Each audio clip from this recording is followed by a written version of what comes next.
লিখেছেন বিগত স্বৈরাচারী সরকারের আমলে আমরা মোংলা বন্দরে শ্রমিক ছিলাম। আসসালামু আলাইকুম। ভালো আছি। আমি মোংলা বন্দর থেকে এসেছি। কেন এসেছেন? এখানে এসেছি এই ছাত্রদের প্রথমত আমরা আন্দোলন করেছি, নিহত হয়েছে, অনেকে আহত হয়েছে।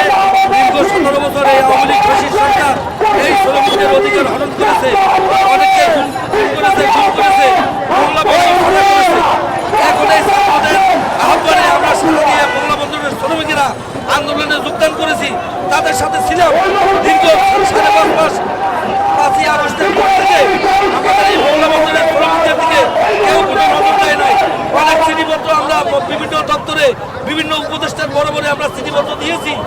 উপদেষ্টা মহোদয়রা আমাদের খালি বলেছে আমাদের আবেদন নিষ্পত্তি হয়েছে, কিন্তু আসলে এরা কেউ নিষ্পত্তি করে না, সবাই যে ভুয়া, এগুলো সব হয়েছে আওয়ামী লীগের দালাল, আওয়ামী লীগের দোষতা এখনো বসে আছে। এই জন্য আমরা এই মোংলা বন্দরের শ্রমিকরা আমরা আমাদের অধিকার এখনো বলতে পারছি।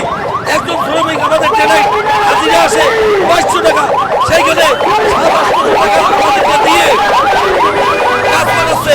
যারা কাজ করতে না পায় এই অল্প টাকায় তাদেরকে বন্দর থেকে বিতরিত করতেছে, বিভিন্ন হামলা মামলা দিচ্ছে, আমাদেরকে ভয়ভীতি দিচ্ছে, হুমকি দিচ্ছে।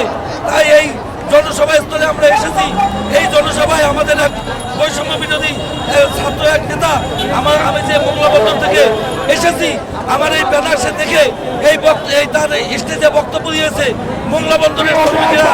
আমরা তাদের এই প্রোগ্রামে আসছি, তাই তাদের কাছে আমার আকুল আবেদন দ্রুত গতিতে এই মোংলা বন্দরের শ্রমিকদের দুর্দশা দেখার জন্য দ্রুত গতিতে একটা টিম গঠন করে তারা যেন মোংলা বন্দরে যায়, যে শ্রমিকের দুঃখ দুর্দশার কথা শুনে তারা যেন শ্রমিকদের অধিকার আমরা ফেরত পাই।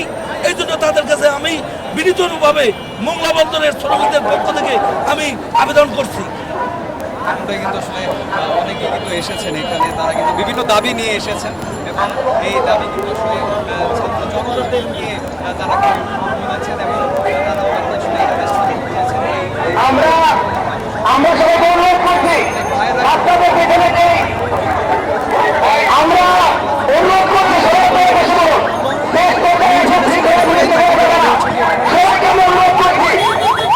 কেন এখানে এসেছেন? আজকে এসেছি হচ্ছে আমরা আন্দোলন করেছি, আন্দোলনের সুফল কিন্তু আমরা এখনো পাইনি।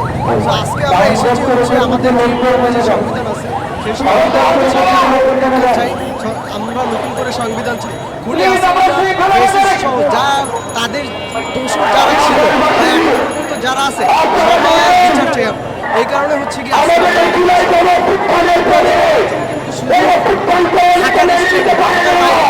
অনেক স্টুডেন্ট এসেছে, প্রাইভেট ইউনিভার্সিটি, তারপর হচ্ছে গিয়ে সরকারি ইউনিভার্সিটি, স্কুল, কলেজ, অনেক স্টুডেন্ট ঢাকায় একটি দাবির জন্য এসেছে যে হাসিনার বিচার চাই আমরা, আমাদের যে